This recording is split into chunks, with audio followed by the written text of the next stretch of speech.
I can see that. You're the only one on that line. So anyway, they don't,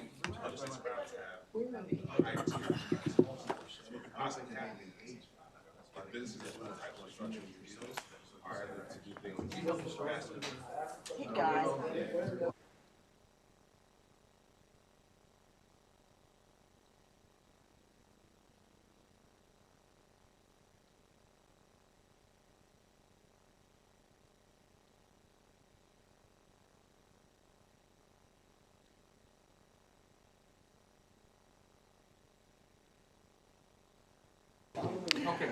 Okay, let's get started.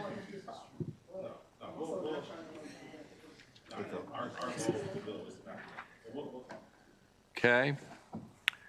Welcome, everyone. Nice to see the shiny, smiling faces of the delegates. Hopeful. Hope found. All right. I have an order here. I don't know how, other than someone said that they saw these folks, so we'll just go through these the best we can. All House bills, these are all ones that we have some cross-file, whether we've taken an action or not on it. And first up is 954.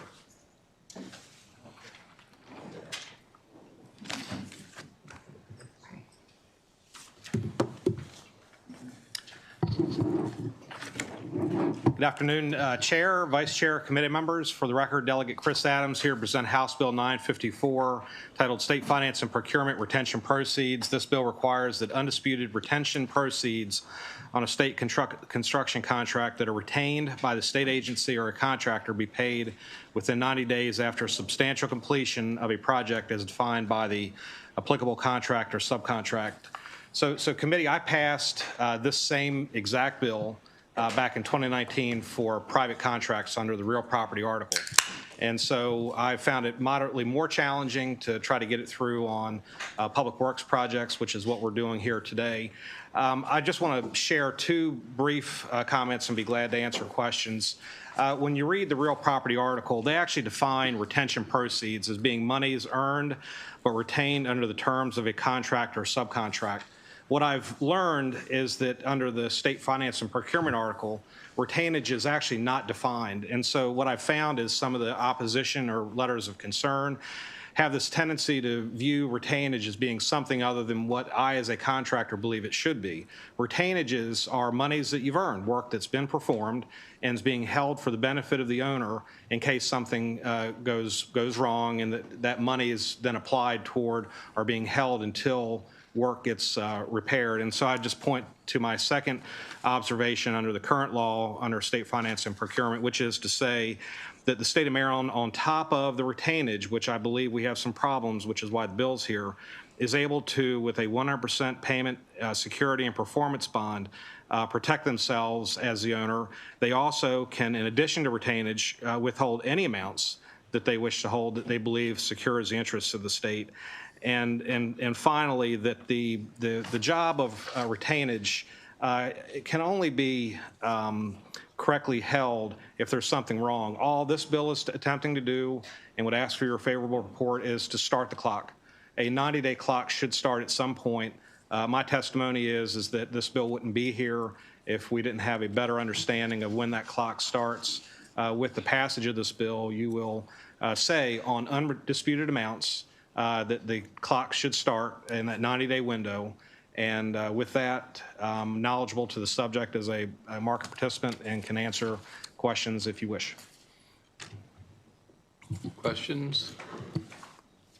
Thank you very much. Okay, thank you.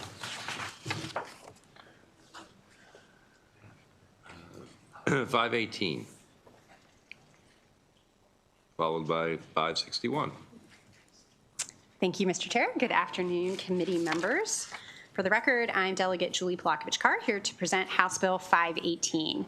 This bill addresses the growing number of Marylanders who are struggling with gambling addiction. I want to be clear and say that I voted for the legalization of mobile sports betting, but I am now deeply concerned about the trends we are seeing in regards to problem gambling. Since the launch of mobile sports betting in Maryland 3 years ago, we've seen a growing prevalence of gambling addiction. Data collected by the Maryland Center of Excellence on Problem Gambling show that 20% of Marylanders who participate in mobile sports betting show signs of disordered gambling, and another 30% are at risk of gambling addiction. The warning signs are brightest for certain demographics, especially young men aged 18 to 24, many of whom are not old enough to legally gamble yet have become addicted to sports betting. The need for additional safeguards in mobile sports betting is clear. Not only is it the newest form of legalized gambling in Maryland, it is also the most accessible in people's everyday lives. This bill is the result of a comprehensive research project I undertook to look at the protections implemented by other states with legalized mobile sports betting, and it includes a number of player protections used by other states. For one, the bill would prohibit the use of credit cards in mobile sports betting. Maryland already prohibits credit cards for slots, casino table games, bingo, and fantasy competitions because players shouldn't be able to gamble themselves into significant debt. Notably, the two leading mobile sports betting platforms have already banned credit cards voluntarily. This bill just ensures that the rest of the mobile sports betting platforms follow suit.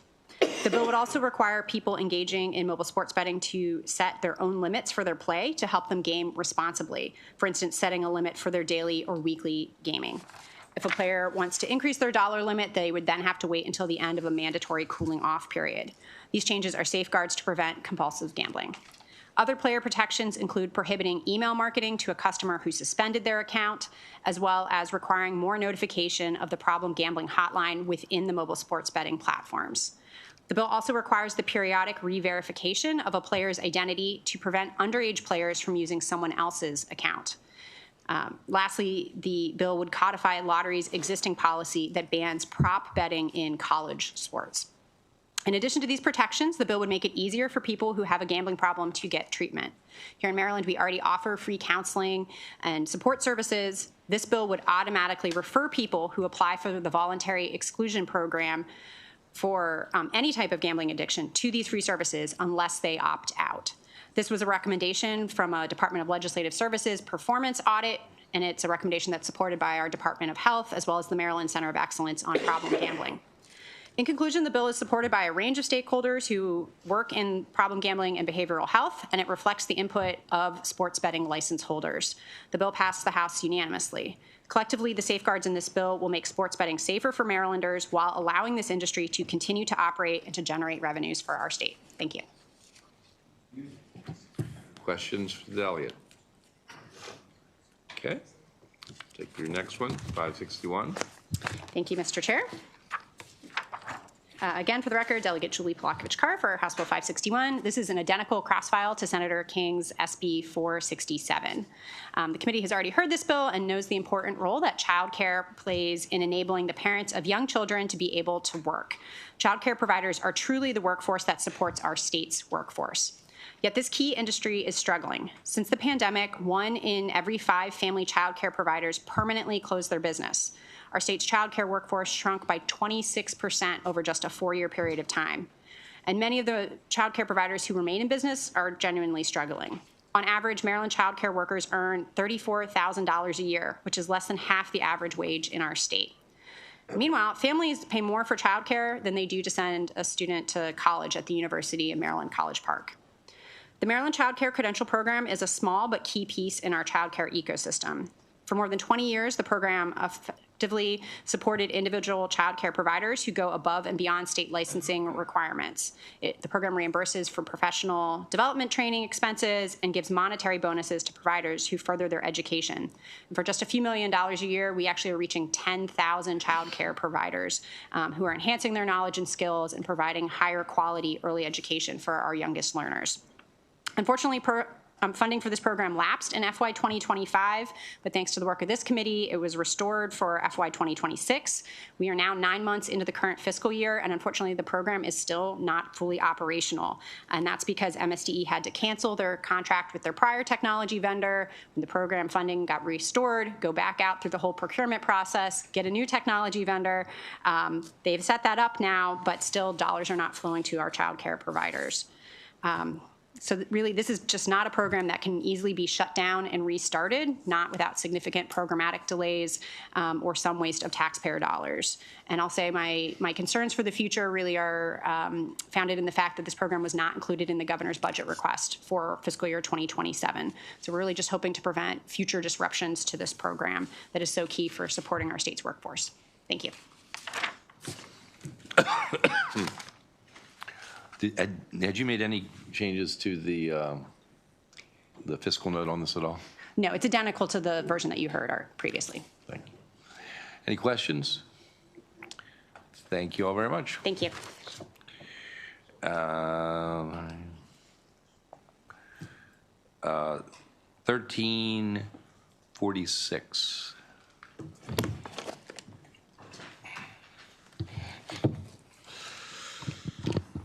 Good afternoon, Chair, Vice Chair, members of the committee. For the record, Delegate Marlon Ampry here in support of House Bill 1346, expedited document processing and fees.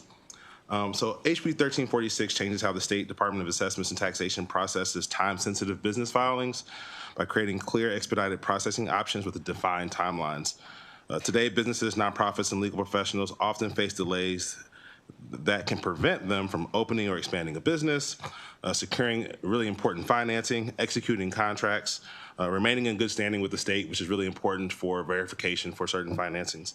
The bill establishes optional expedited processing tiers for 1 hour and 2 hour processing.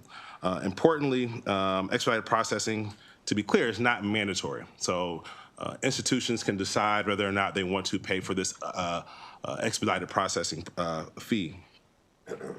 Filers choose whether they need faster service, and the associated fee allow SDAT to cover the cost without burdening standard filers. House Bill 1346 also provides regulatory guardrails, allowing SDAT to set reasonable limits on document volume and length. So they can put in limits to make sure that, hey, we're not going to allow this new expedited process to overextend our staff to where they can't do their normal jobs and be able to provide services to those who are getting things processed at the normal speed, because we don't want to disturb that. It allows them to also adopt regulations to manage workflow and ensure, as I said, as I'm trying to make clear, ensure expedited requests do not disrupt routine operations. The bill promotes efficiency, predictability, transparency for Maryland's business community while maintaining appropriate oversight. In a modern economy, Maryland should offer business services that reflect real-world timelines and expectations. As a transactional attorney, I've had the situations happen many times where we've had to file things through SDAT, and we've had to break the news to certain companies that, hey, we don't have that option in Maryland, that we can do this in 1 hour or 2 hours and so forth. Many of other states in the region offer it. It's really important that we have this option to remain competitive as a state. And SDAT has assured me, and I can provide further assurance, that by instituting this expedited process option, it will not interfere with those who are paying normal rates for their fee processing. So with that said, I ask for a favorable report on House Bill 1346, and I'm more than willing to answer any questions that you may have. Questions, Delegate? Thank you very much. All right, thank you. Okay. Looks like Delegate Edelson's been busy.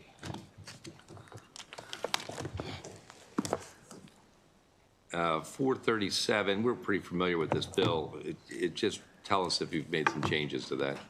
Thank you, Mr. Chair, Mr. Vice Chair. I know that everybody is quite familiar with this bill. One of the best things about getting it done would mean that maybe nobody has to hear about it again. There is one amendment in the House that included, part of this bill is that it's not intended to include Maryland Transportation Authority projects, MDTA, and there's some ancillary work on a Maryland Transportation Authority project on the Eastern Shore. And so we included amendments sort of as a confirmation for folks that that particular project would not be incorporated in the requirements of this bill. So that's really the only amendment on the House side.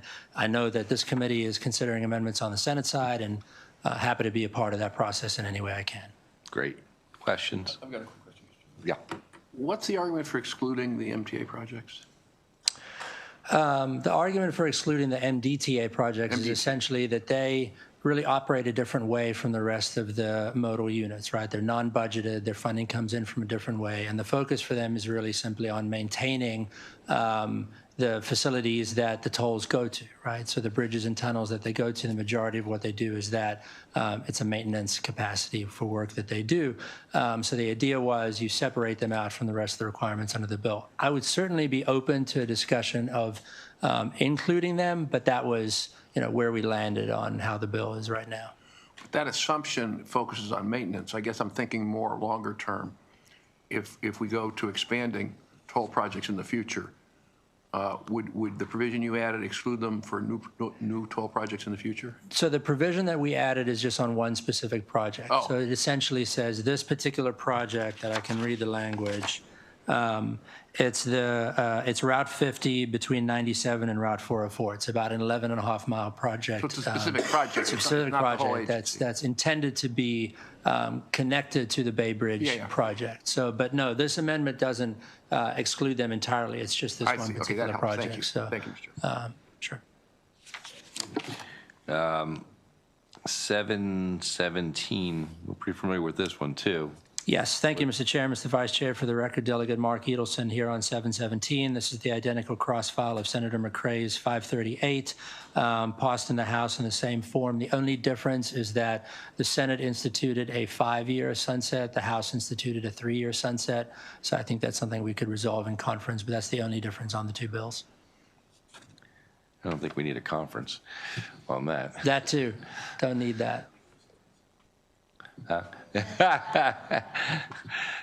Okay. But I'm happy to concede to the Senate's 5-year sunset on that. Looks like we have a solution there already. Yes. See, that's how conference works here. Perfect. I love it. All right, and then your last one. So the last one is HB 1232. For the record, Delegate Mark Edelson. This is the identical cross-file of the excellent Senator McCrae's others, SB 756. These bills passed in the These bills also passed in the same format. The only difference is that the Senate version makes it emergency legislation, and you'll be shocked to hear that I'd be okay with changing the House version to that Senate piece as well. Wow, look at that. Another conference avoided. Yes, All right, thank you, sir. that's it. Thank you so much. Very good. Thanks, everyone. Thank you. Likewise. All right, that was number 660.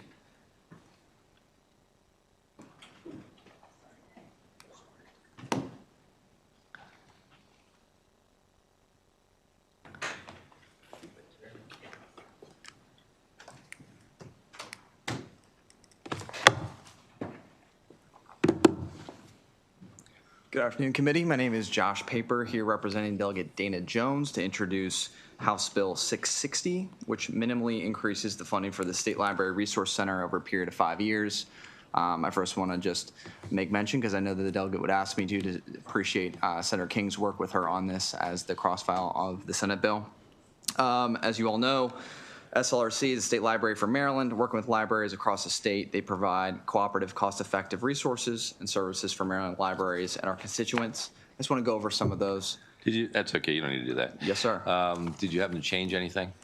On the House side, no, this went in, or this came out the way that the Senate bill came in. Okay, very good. Thank you.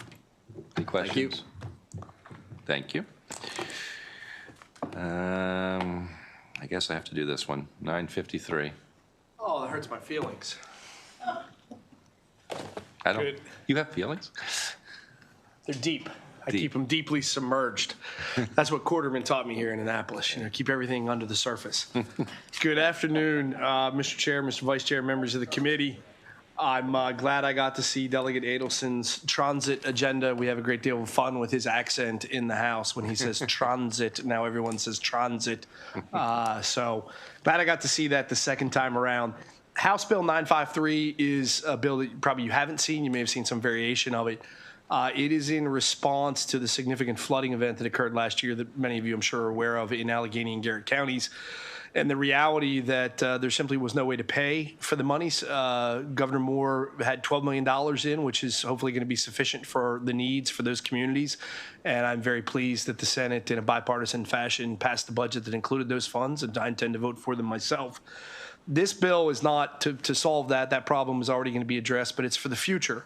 And it's the recognition that we don't have a lot of flexibility when we have sudden natural disasters and events that occur during the 9 months out of the year when we're not here and when the budget is sort of fixed in perpetuity until the next budget cycle.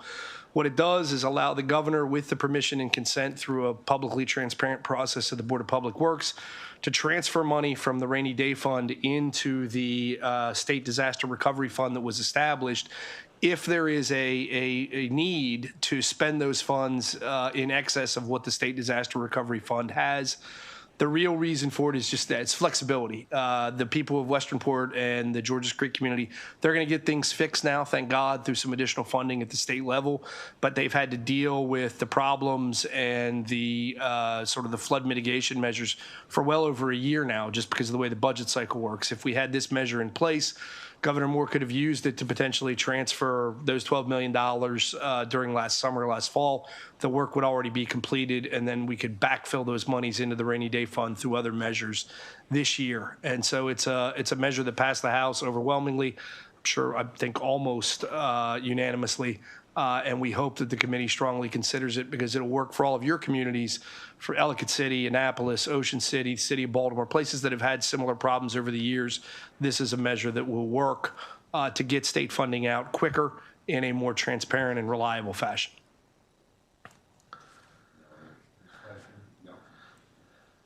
Thank you, Mr. Chair. Thank you, Delegate Buckle. Yes. We have a catastrophic event account. Why do we, that has some guardrails on it? Mm-hmm. This has fewer, right? The way you're setting it up. The guardrails that would exist of how the money would be paid would still be within the State Disaster Recovery Fund. So it would be however the State Disaster Recovery Fund operates, what qualifies, what can be paid, what the procurement regulations are. It wouldn't be a new fund. It would simply allow the State Disaster Recovery Fund has less than the $15 million that was the professional recommendation, the recommendation of DLS to always have $15 million in there. It has less in there now. I can tell you that the flooding that occurred in our situation that prompted the bill, luckily, no one was hurt. No one died. It was amazing. The flood waters rose so quickly, they had to get swift boat rescues for children from an elementary school. They did such a fantastic job that the children and teachers were able to get out of the school before the flood waters rose to the second level of the school. But even in this situation, the costs in real dollars for today, I mean, it was estimated at $30 million roughly just to fix, frankly, a couple of small towns. And so the problem is that the State Disaster Recovery Fund is not traditionally funded with enough money for when these situations occur, but we don't know when they're going to occur. So if I was in charge of the budget, which I'm not, I wouldn't want to earmark $50 million a year and hold it in that fund, and then, thank God, we didn't have to spend any of it that year, but we earmarked it from other things. I'd want to have flexibility to say, hey, we put some money in there, but when we have a larger thing that occurs, the governor and the Board of Public Works has the flexibility during that time period to tap into the rainy day fund, move it over, get the things taken care of, and then when we come back in the next budget cycle. So in terms of guardrails of where it would get spent, it still gets spent pursuant to the limitations of the State Disaster Recovery Fund, not some new process. Okay. Thank you. Thank you. Any other questions? Thank you very much, Delegate. Thank you. I appreciate it. Have a good day. Too. 225.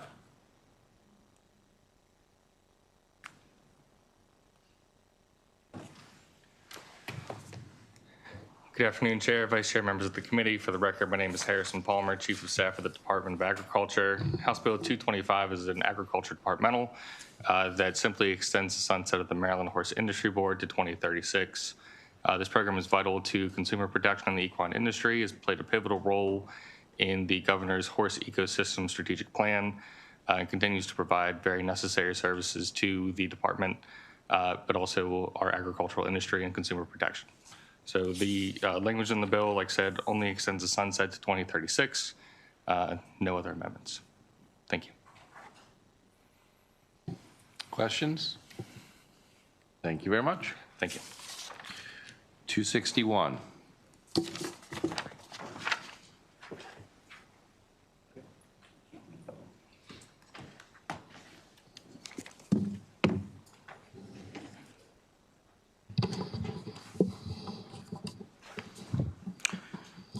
Good afternoon, Chair, Vice Chair, members of the committee. For the record, my name is Wallace Sermons. I serve as the Chief Procurement Officer for the Department of General Services, Office of State Procurement, and I'm here today to testify in support of House Bill 261. This is a cross-file to Senate Bill 157 that we testified on in January. I'm also joined to my right by Mrs. Ludmilla Bond, Director for Policy for the Office of State Procurement. And I just want to tell you a bit about the Competitive Proof of Concept, or CPC. It's a procurement approach that allows the state to test potential solutions before committing to a full contract.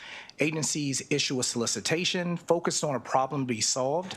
Multiple vendors are selected or may be selected to demonstrate their solutions during a short proof of concept period, ideally at no or minimum cost.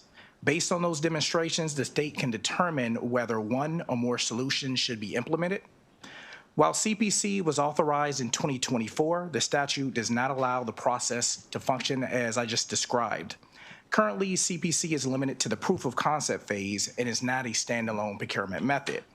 This means that once agencies select an option, they would need to start a new process for the selected solution. This creates delays and significantly reduces the practical value of CPC as a tool for innovation.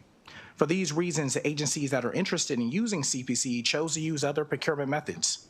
House Bill 261 makes a targeted update to address these issues. It establishes CPC as its own procurement method and allows agencies, where appropriate, to evaluate solutions and proceed to implement those under a single solicitation. Oversight has also been increased. Agencies must secure approval from myself, the Chief Procurement Officer, also from the Department of Information Technology and the Board of Public Works, if applicable. By making these limited updates, the state can fully realize the benefits of CPC as originally intended to provide faster evaluation, better outcomes, and responsible adoption of innovative solutions. For these reasons, Department of General Services, Office of State Procurement requests a favorable report for House Bill 261. Here to answer any questions the committee may have.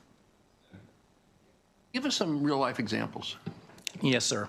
A couple examples would be body cameras. Even though you may have specific specifications, you want to see how it actually operates in real-world conditions. So instead of you just putting out a requirements document and then purchasing it just to see that the capabilities don't necessarily fit as you imagined, this would give you an opportunity to test it out. Another example could be autonomous wheelchairs in the airport. You get to see how they operate in a real-world environment before a full commitment is made. Yeah. Of course. Other questions? Thank you very much. Thank you. Thank you. Okay, that concludes the hearing for today. We're going to move over to our voting list. All of these bills on voting list number 14 are exact cross files and in the Senate posture, for exact posture. All those in favor? Aye. Opposed? Okay. That does it